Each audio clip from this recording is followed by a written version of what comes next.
Tak, dámy a páni, vítajte pri našom ďalšom videu.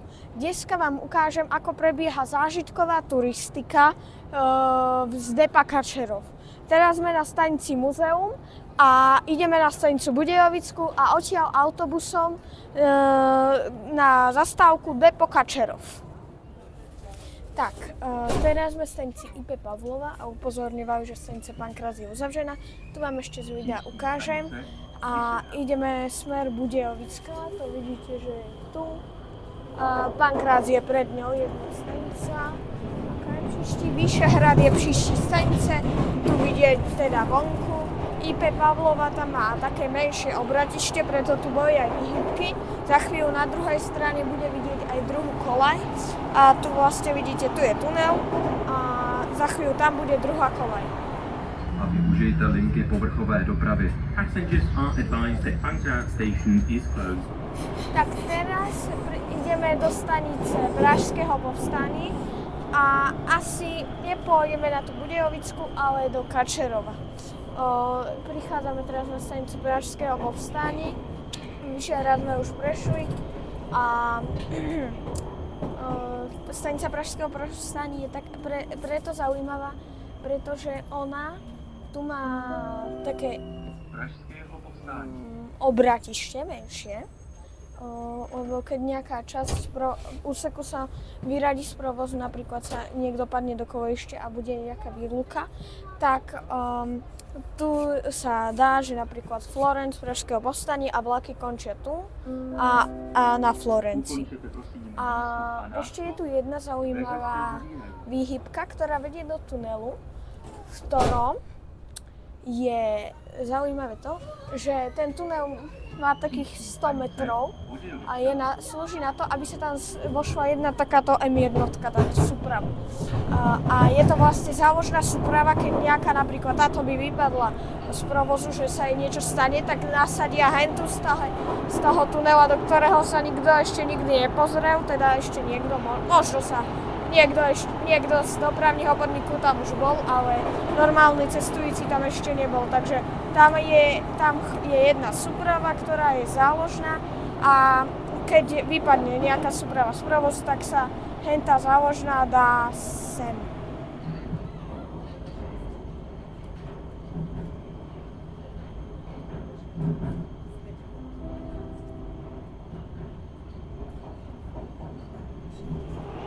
Takže teraz ste videli stanicu Pankrác, ktorá vidíte že je stále v rekonštrukcii, dorábajú tam aj výťah, ale stanica Pankrác bude prestupná s linkou D, ktorá sa buduje a pri Pankráci bude aj kolaj, ktorá bude viesť, ako keď sú všetky tieto tri trasy prepojené, tak tam bude kolaj, že sa bude prepojovať C-čko s D-čkom, aj keď tadiaľ vlaky nebudú jazdiť, je nejakej núdza, že napríklad potrebuje nejaká D-čka súprava, bude musieť ísť do umývarky, ale tam ich DP bude plná. Tak oni využijú to, že tú kolaj, že to prejde a ide do depa Kačerov a tam vlastne sa umýje. Tak to funguje medzi všetkými tromi linkami. Že nejaká súprava potrebuje sa napríklad umyť, opraviť a je hento plné, tak ide do iného depa.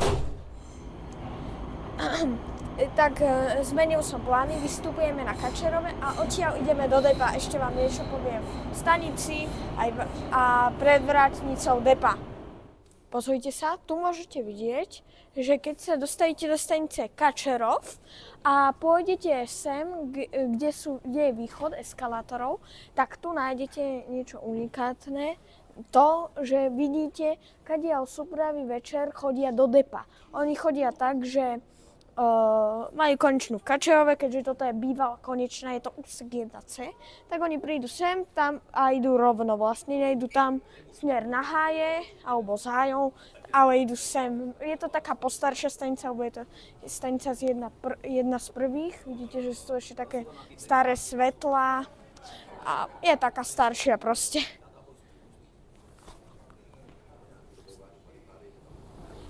Vychádzame hore do vestibulu stanice metra Kačerov a ako som povedal už aj stanici, aj tu sú také postaršie svetlá A aj ten vestibul je taký prostarší. Je síce krásny, tu máte nejaké umelecké dielo, tam je nejaké strojírenské poschodie, či čo to je. Tu máte dozorčí, ale je to taká postaršia stanica. Ako som povedal, je to úsek 1C, je to stanica jedna z prvých a je veľmi stará. Na hlavním nádraží, keďže aj to je úsek 1C, že aj tá stanica do toho zapadá, tak v tej stanici sa stalo to, že tam padol strop. Lebo keďže muž má dosť rokov, tak sa odlomilo z toho stropu, nepadlo aj hlavní nádraží, ale iba trochu z toho stropu sa odlomilo. Tak, sme pred stanicou Kačerov, tu vidíte ten postarší vestibul. Vidíte, že je to tu aj také nie nádražie, ale stretáva sa to viac autobusov. A vlastne, keď by ste išli tam ďalej, čo asi aj my pôjdeme, neviem presne, kadiaľ sa to tam ide, tak tam nájdete a môžete sa pozrieť cez škárky do plechu, kadiaľ chodí metro do toho depa. Kedysi, že vraj to bolo aj otvorené, keď sa otvorila stanica, ale neviem, či je to pravda. Tam máte na tabuli, že Písnice a tam vidíte, že je aj D už. Ale nechápem, prečo to tam dali, keďže ešte Dčko není vybudované, ale to ide asi k tomu Debřezany. No, neviem, čo je Debřezany. A tu vidíte, autobus dizajne PIT, ďalší autobus už odišiel. A vlastne je to tu také malé nádraží. Tam máte hodiny. Taká postaršia stanica, aj fontánku tu máte. Podchod, lahúdky, potraviny a to je všetko. Tak nachádzame sa pri depe Kačerov, ktoré už za chvíľu otvoria a budeme môcť ísť na prehliadku depa. Potom súpravou. A čo je na tejto zážitkovej turistike zvláštne je to, že sa nejde historickou súpravou, ale normálnou M1, ktorou som sa viezol pred chvíľou. A to je na tom zvláštne, je to preto, že je výročie oslobodenia od nacizmu. Takže dali normálnu súpravu, aj keď mohli dať tú sovietsku historickú. Neviem, prečo dali túto. No, je to tak. Tak, už sme na depe Kačerov a ideme sa teraz pozrieť do vonkajšej časti. Tu vidíte depa, klimatizáciu, polopenú Siemens s panskami a toto je skúšobná koľaj. A tu vidíte náviestidlá, tam sa to trochu rekonštruuje a toto je najstaršia hala v depe.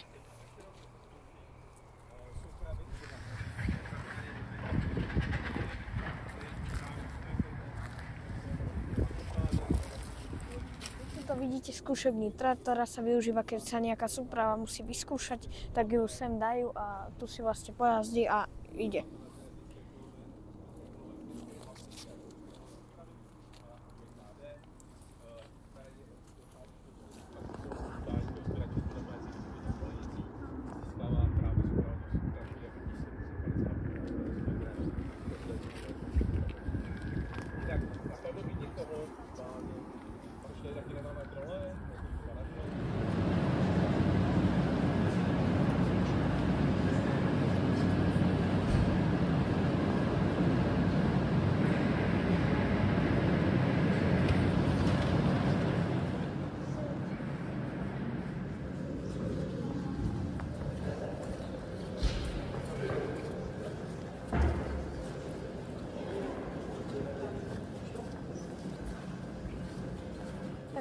Nachádzame sa v depe a tu vidíte súpravy.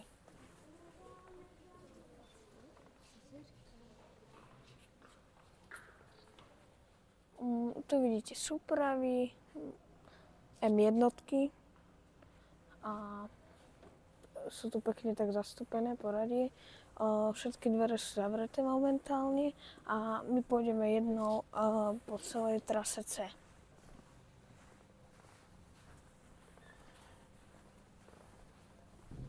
Tu vidíte hentam, že to je klakson, červené.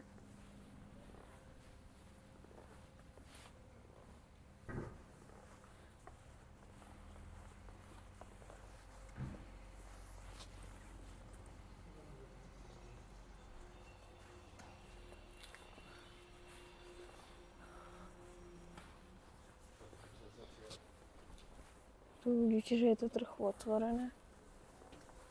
táto súprava je jedinečná tým, že má nálepku 25 let vlaku M1.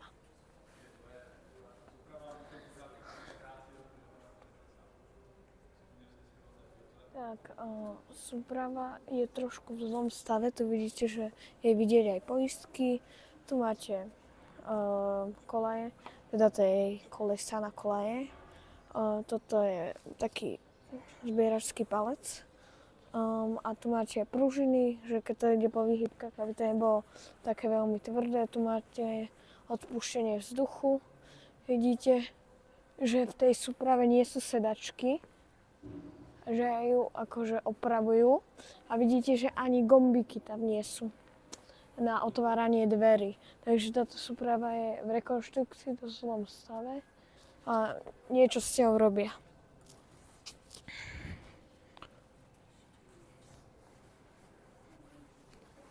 Tu máte potom ešte, vidíte, aby na niečo nameranie, tam je otvorený priestor pre dvere, tam kde sa robí niečo s dverami, depo Kačerov, tam máte napísané aj depo, aké je.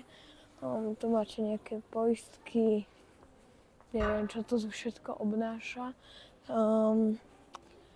A táto súprava 25 let vlaku M1 je podobne ako táto, na tom, ako tá má gombiky, ale vidíte, že tá súprava nemá sedačky zasa a aj tie mreže, ktoré sú na svetla, tak aj tie sú dole.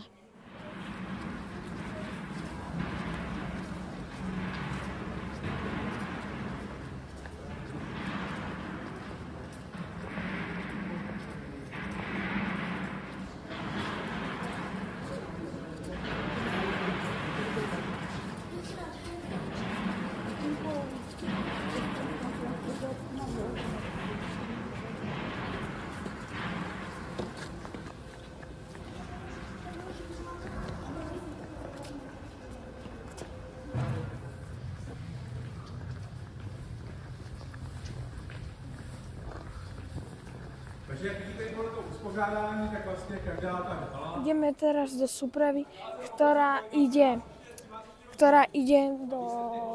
po celej jízde, tam máte, že zážitková jízda.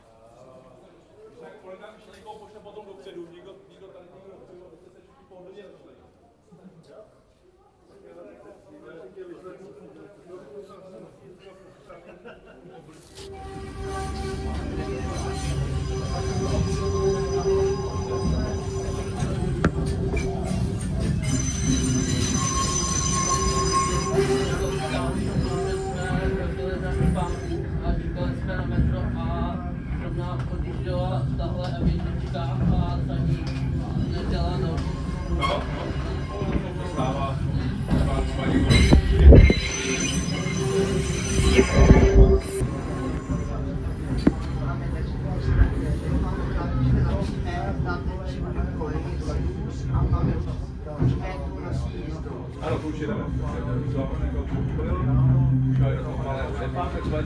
A my už jedeme vlastní soud, nebo vlastní určitě ta tlačka do Prahy, kterou se tohle je konicové fázi po klasickém koze, takže nevím. A vlastně přes pobočku pomocí železniční sítě správy železniční přijde to akcent, když ho teče, tak se dá po koloně, přivezl to sem nahoru na Kačerov a zajistí to se to závodní hřa. Jinak vlastně všechny vlaky tenkrát, kromě Evříček, které jsou proto, ale kromě Evříček všechny vlaky tenkrát přišly vlastně po železniční sítě. A když teda přišlo z toho Vytíšínského strojírenského závodu, které se vlastně přišly všechny vlaky, když potom jezdili na jednou z těch vlaky, které jsou spojené. S letem bychom se potom ozvali a jsme budeme to ještě dobré odpoledne. Dobře rozumím, dobré odpoledne a jinak metro 300 na to rozumí, děkujeme.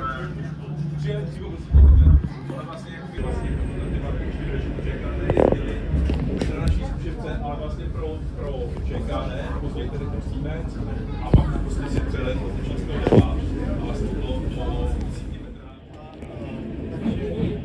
Veškerý personál, veškerý pozemní plány vlastně teď spravuje dispečer toho, že je rozsvíceno v tunelech a že se nic neděje, že mají klasický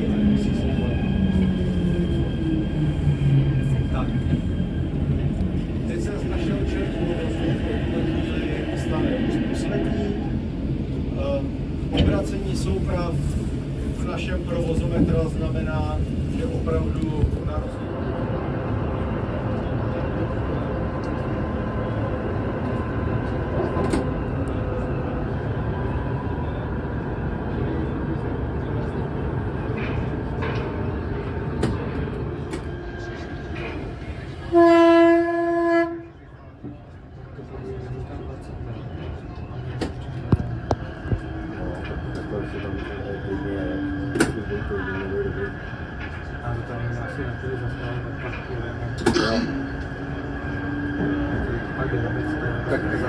Já možná vím, proč jsem to nastoupil, protože nás vidí, jak my tady ty lidi.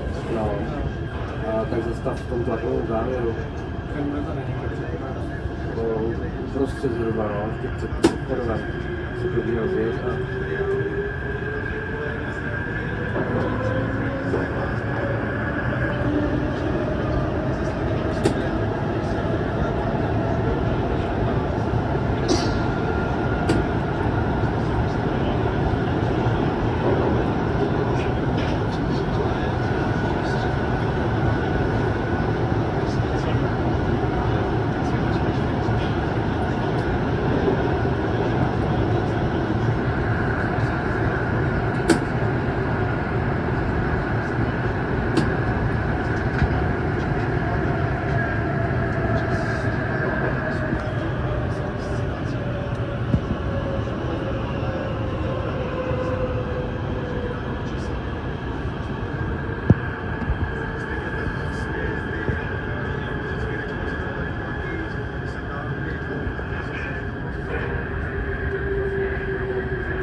Tady teď vidět tlakový závěr, metro by mohlo na chvilku.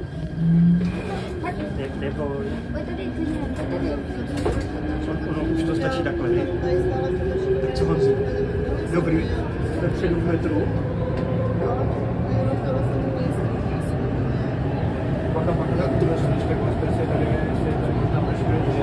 Tak tam dá to no. Teď budu ještě ve stanici.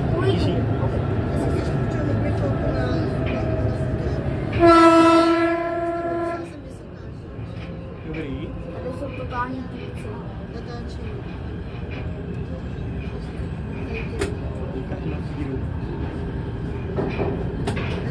Pokud ty jsi malý, ty musíš dopředu. Víš, takhle je to tak akorát. Tak dobrý vozí. Dívaj se, dívej se. Ale máš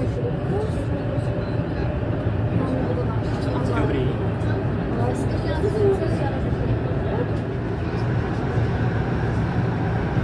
Ještě do stanice.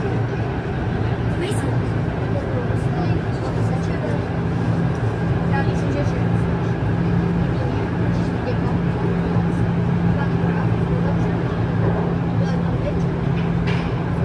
jsem tam už viděl schody dolů. Ale fakt jsou schody.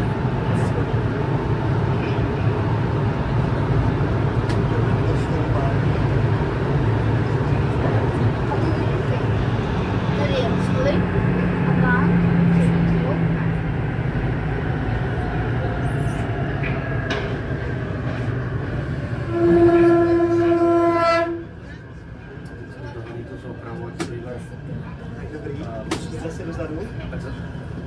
musí dohodit, aby viděli, že před námi stojí ten vlak a pokračuje. Se mohlo povést.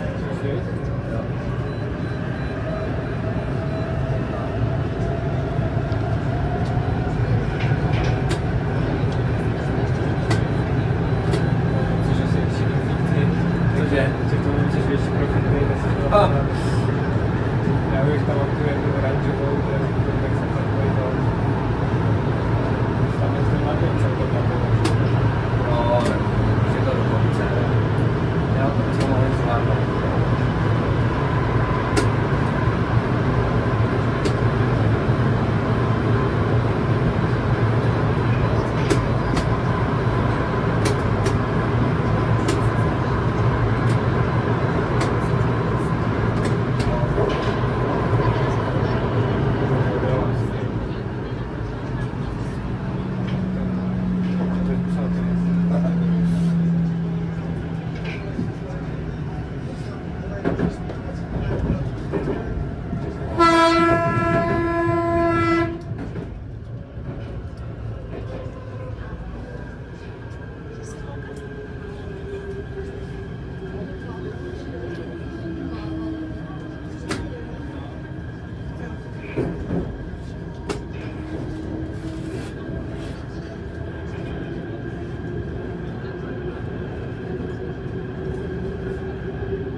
budějovické a my ho potom zase doženeme.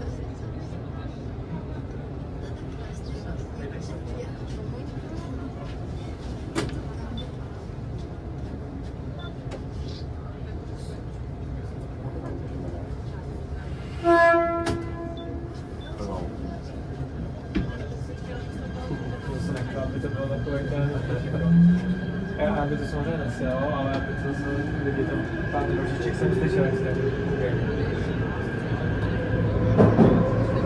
takže to automat takový, že mě na ně bačí a nejde nebylo třeba ten výkon.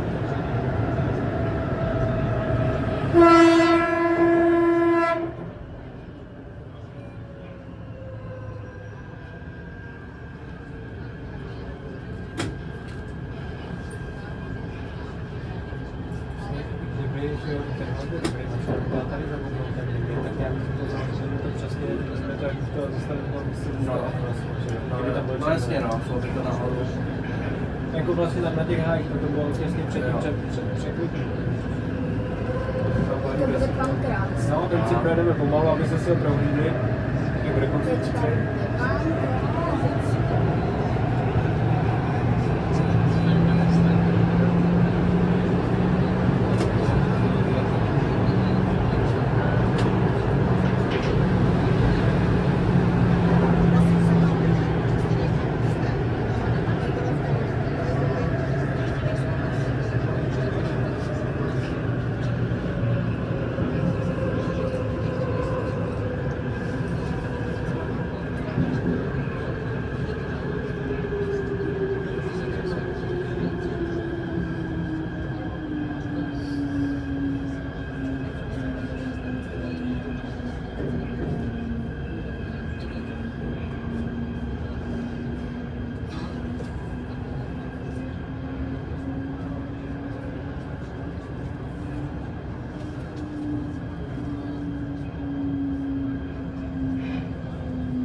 Tady se čile pracuje. Jo, tady se pracuje. Až do roku 2027. A dělá se tady i... Dčko. Jo. 4 metry pod námi je právě metro D. Ano. Já vím.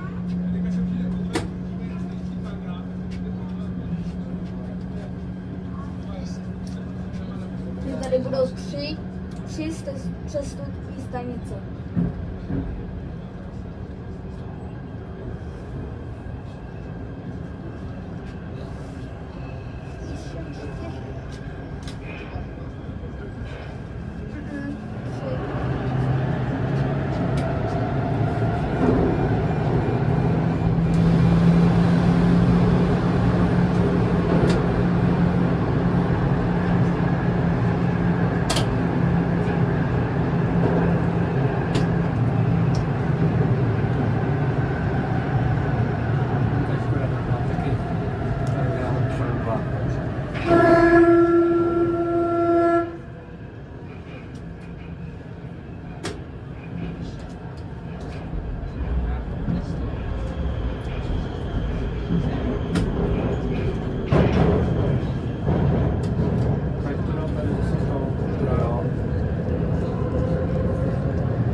tohleto upustění, tam je druhý jedno kolejný tunel zase Cčka z Ačka, do spojka Ačka z Cčkem, tak je to relativně blízko za tou stanicí.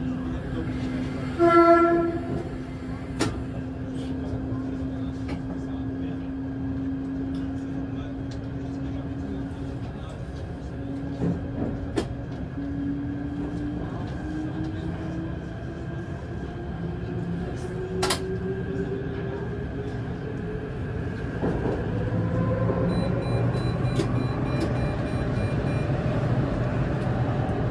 Co to znamená, když to blíká? Nebo jako takhle Když to pípá, Štíp. Nebo jako takhle zvuky to vydává. když to pípá, tak to pípání mi signalizuje, že se blížím ty maximální povolené rychlosti v tom daném úseku. Jo.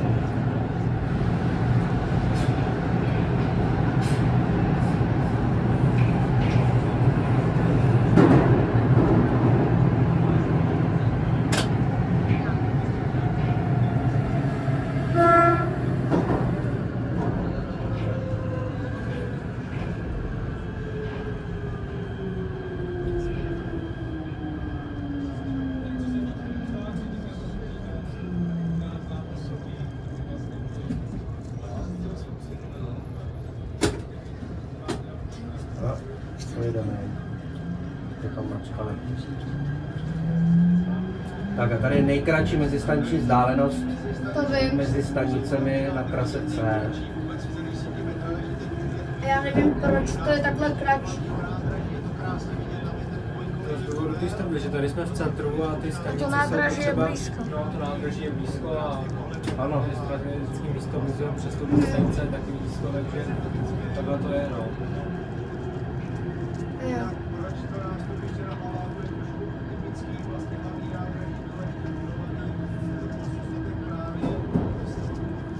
A tady to vím, proč se stavělo takhle. Že to bylo určen prostě pro tramvaje. Měly tady být přesně Povrchové tramvaje. No, jako pro tramvaje, který by jezdili taky v podzemí. Mhm.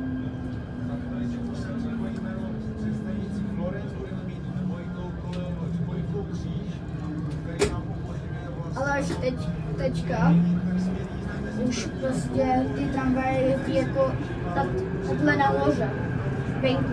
Jo, myslíš třeba Marandovský most nebo něco? Na Muselském třeba Karlák nebo tady na Václaváku. Aha, jezdí na povrchu ty tramvaje. A už jezdí nahoře prostě jako venku. Jo.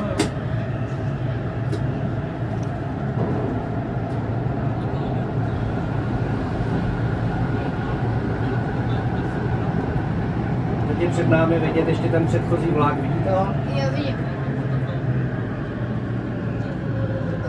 Si ale budou myslet lidi.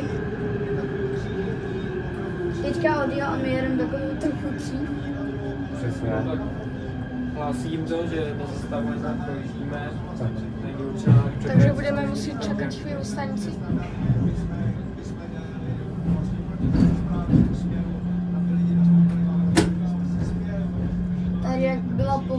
Tady jak tekla voda. Ano. Všechny skoro lidi byli trochu mokrý.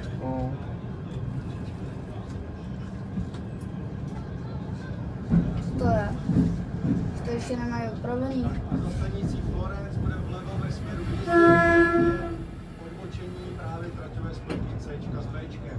Tyhle ty spojky byly zásadní, protože ať už když zahajoval provoz na trase A, tak i provoz na trase B, tak tyhle... Či nezastavujte, protože oni by už šli.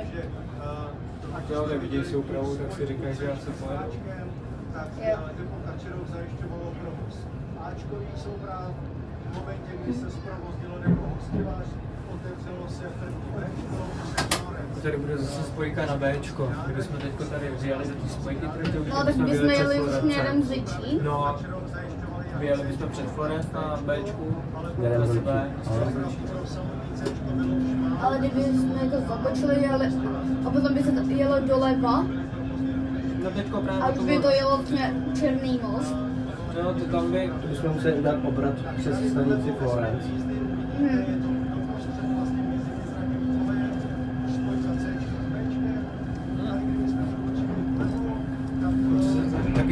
natočíte, než můžou za váma, jo? Lidi sem se taky nakouknou, tak se pustě někoho za vámi.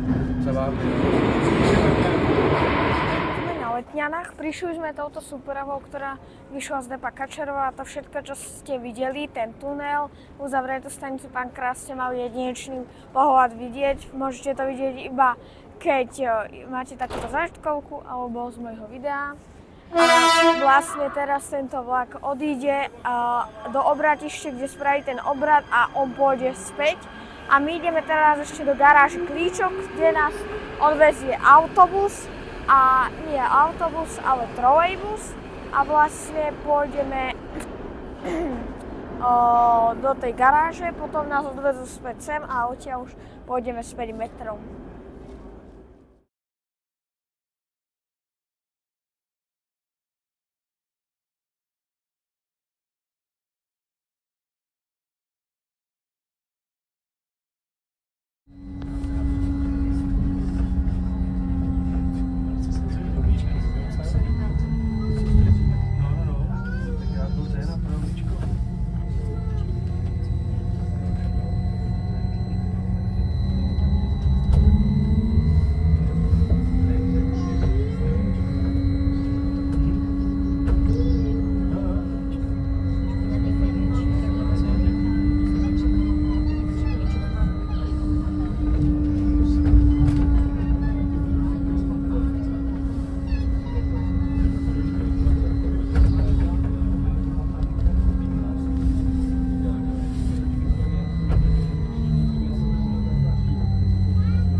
Takže nachádzame sa v garáži Klíčov a ideme si pozrieť areál.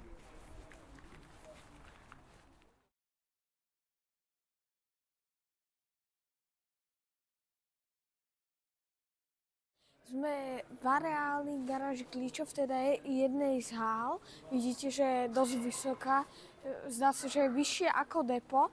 Tu vidíte, že dopravný podnik nemá len mestské autobusy, to je známe, ale že má aj také diaľkové, nie len že ide do okolí tých takých dedín, ale že má aj takéto diaľkové, takýto dopravný podnik. A toto je taký, neviem, či je to mikrobus, alebo či je to také záchranné vozidlo, ale asi záchranné vozidlo, lebo hore má majaky.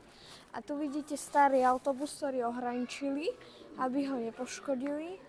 A vlastne toto je taká hala. Tam máte trolejbusy, či nie, to sú také moderné autobusy.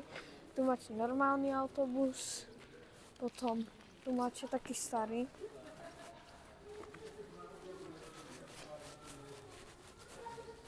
Zabudnutý autobus. Vidíte, že je riadne starý. A čo je zaujímavosť, neviem, či mu to tam dorobili, alebo to tak mal, že je ten písať, že kde sa to píše, kde ukazuje konečnú alebo služební jízdu a tak. Tu vidíte, že tento autobus si niečo prežil. Tam máte niečo vybité, tuto je niečo vybraté. Takže tento autobus, asi sa tu prevádzajú také dôležitejšie opravy.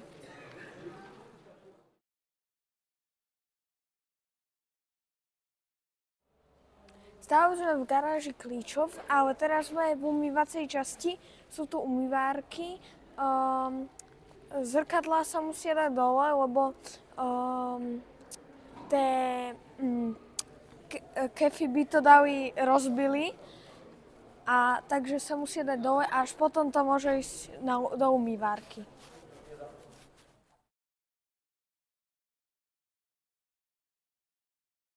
Tak už sme odešli z garáži Klíčov. Už sme späť na Letňanoch. Toto vidíte, že je ten trolejbus, ktorým sa odchádzalo. Ešte sa tam išli deti pohrať, takže otvárajú a zatvárajú dvere. Je to harmonika. A toto vidíte, že Letňany tu majú dosť tých takých nastupujúcich dráh. A vlastne vidíte aj to, že tam je metro a vlastne to je koniec. Ešte vám niečo ukážem na Letnianach v metre a potom vlastne je koniec. Verím, že sa vám toto video páčilo, nezabudnite mi naň dať like a odber a vidíme sa na budúce.